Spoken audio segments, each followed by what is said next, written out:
నిన్న హైదరాబాద్లో కూడా ఒక మోస్తారుగా వాన పడ్డట్టుగా తెలుస్తూ ఉంది. సో వేములవాడలో కురిసినటువంటి వర్షాన్ని ఒకసారి చూద్దాం.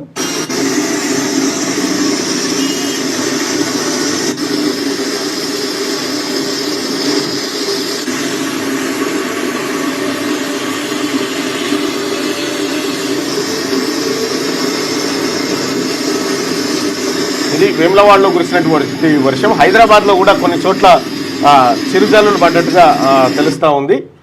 మొత్తానికి ఇవి చెడగొట్టు వానలు. ఇవి వరి పైరు చేతికొచ్చేటువంటి సమయంలో ఈ వానల ద్వారా భారీ నష్టం. ఇక హైదరాబాద్లో కురిసినటువంటి సచివాలయం దగ్గర కురిసినటువంటి వర్షాన్ని ముందు పేరుకపోయినటువంటి నీళ్లను మనం చూడొచ్చు స్క్రీన్ మీద.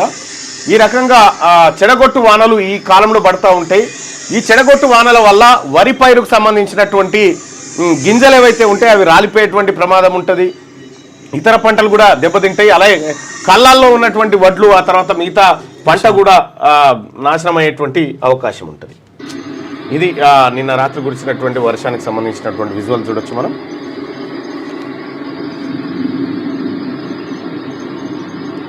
అంటే పంట కోతకు దగ్గరలో ఉన్నట్టు టైంలో కొట్టడంతో ఏమైతుంటే ఆ గింజలన్నీ రాలిపోతాయి.